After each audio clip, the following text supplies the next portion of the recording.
Welcome to a lesson with Dr. Powell. Let's take a look at an example of finding a left inverse. Suppose right here we have a linear transformation represented by a matrix.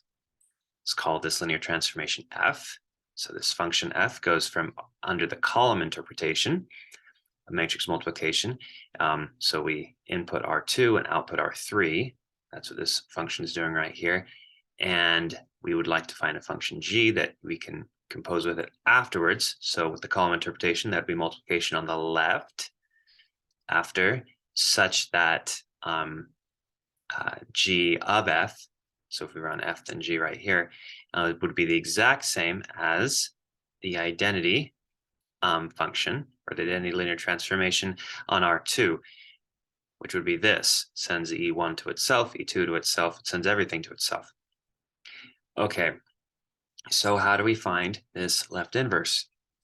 Well, this kind of looks a little bit like a Smith normal type form type thing. I mean, although it's the wrong size, because Smith normal form of this matrix um, would have size 3 by 2, but we can still work with it.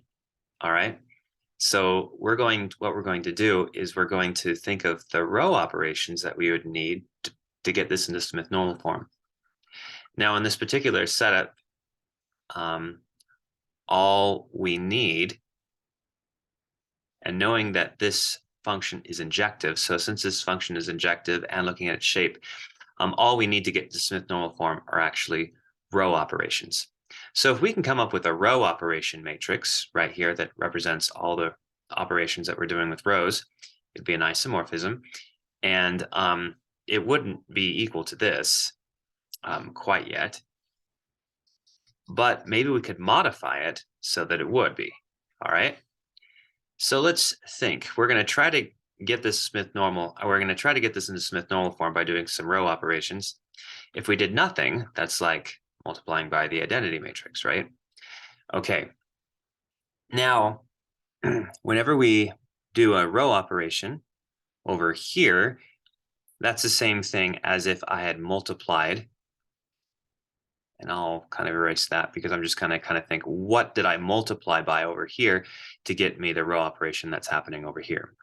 So the row operation that I put over here is it's an isomorphism. And if I apply that same row operation to the identity matrix, row operation of identity matrix is just equal to the row operation itself. In other words, I actually get the transformation that gives me the row operation just by doing the row operation to the identity matrix, and doing all of them right on this would give me the actual linear transformation that represents the row operations to get me to Smith normal form, or in this case, it's actually equivalent to reduced row echelon form. Okay, so let's proceed. All right, so here what I can do, I have a 1 right here, I can airdrop just simply by multiplying this top row by -1, and then plopping it down here. That would give me a 0 right there. So let's go ahead and, so if we go ahead and do that, over here we would have a 0, and plopping down, that would be a -1. Now the matrix that represents what we just did as a linear transformation, because what we did is a linear transformation, it's an isomorphism that we applied afterwards. Well, let's figure out what the matrix for it is. The matrix for it is applying the row operations on the identity matrix itself. And think what that is. I mean, because I'm seeing where E1 goes, where E2 goes, where E3 goes. That really is the matrix for it. So it should make sense that way as well. So if I take this row right here, multiplied by -1, and airdrop it on the bottom, I would get -1 right there. Okay, so far so good. Okay, so we're getting there. Next, why don't we multiply this row by a negative? Okay, so let's just erase this right here. So we're going to multiply the middle row by -1 to change the sign.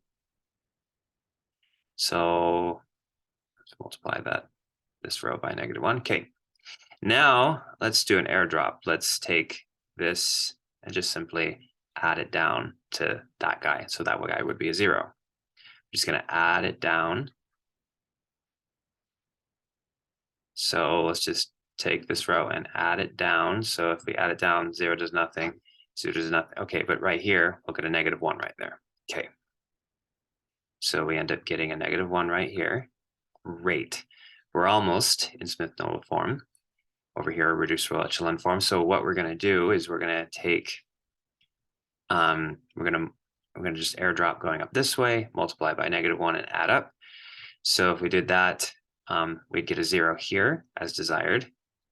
So if we just multiply by -1, so we do the same thing. So multiply this row by -1 and add up. So we'd end up getting a 1 right there. That's the only change. All right, so now what we've done is we successfully found a matrix such that we take this matrix right here, 1, 1, 0, 0, -1, 0, -1, -1, 1, and we multiply it by the original matrix, which we had, which is right here. It's 1, 1, 0, -1, 1, 0. We should end up getting the Smith-Normal form right there. Okay, so we take this matrix, multiply it by this one, we get the Smith-Normal form. But what we wanted was we wanted the identity in R2, which looks like this. So what's the problem? So we just have to modify this matrix so that the outcome ends up being this. But what's the issue right now? So as we come in, we have R2. As we go out, we have R3. But we like outcoming R2, which means we need to only use 2 of these rows. Which rows do we use? Well, if we even thinking of row interpretation going back this way, right? So this top row actually is the result of taking this, using this row and thinking of it as scalars applied to these rows and adding them up to make that. This one comes from doing the same thing for this guy. This one comes from doing what this guy to this guy. If we just eliminate this row right here, so basically you match 0 rows. So this 0 row, just eliminate that 0 row over here, and voila, this is enough. This right here, so we've eliminated that as well, and there is our left inverse. So we've just successfully computed a left inverse for the function. Now, what good is a left inverse? Well, let's suppose that we have some kind of a system of equations that uses these coefficients. Now, if we have something that's in the codomain, so let's suppose we have like x plus y. This is a simple example, but like minus y and x, okay? Because this is a simple system. But if you had, so the idea is that if we have something like, we want to know if something is actually possible, if a system of equations is actually possible. So for instance, if we said this was 1, this was 1, and this was 1, all right, let's see if that's actually possible. All right, so to see if that's possible, what we do is we think, well, this guy right here is sitting in the codomain of F. So we're going to send it through G back here, and then what we do is we send it through F back over here. Now, okay, so we send it through G to go back, and then we get something, and then we send it forward through F. Now, if we don't end up getting back to the same thing again, then that means that it wasn't actually in the range of F. And if it's not in the range of F, there's no solution to this. Okay, so basically what we do is we run G and then F, and if we don't get the same thing back, we're out of luck. That's kind of one use for it. Specifically, you think about it, if it had come from something over here, then what would happen is you push it forward, then take it back. It takes you back to the same thing again because of the identity. over here. And then if you run it forward, well, you're taking the image of the same thing as you did for in the first place to get there. So kind of the idea is that it will not be in the codomain. I mean, it will not be in the range. So a codomain element will not be in the range of the function if when you send it this way and then back, you don't get to the same thing again. So let's just try this and see what happens. All right. So we're using a column interpretation. So let's throw this into this function, which is the same thing as taking one. Let's see. So we take, well, actually, not this function, this into this function. Okay, the inverse function, which is right here, the left inverse. Okay, this is thrown into there. I was thinking that didn't make sense, but yeah. So this throws into there, so that would mean 1 times the first column plus 1 times the next column plus 1 times the last column, basically just adding these entries together, so you end up getting 2, -1. Let's see, yeah, so you end up getting 2, -1, so that's what you get back here in R2. Then let's send that forward by F. So then we plug in 2, -1 into F, which means 2 times this column minus that column. So you end up getting 2, 0, 2, and then you subtract this column. So that's like -1 plus 1, 0. You add, you end up getting 1, 1, 2. Oh my goodness, 1, 1, 2 does not match 1, 1, 1, which means that this 1, 1, 1 must have not have been in the range. So therefore, this system of equations does not have a solution. Now, it might be pretty easy to see this doesn't have a solution by using other techniques.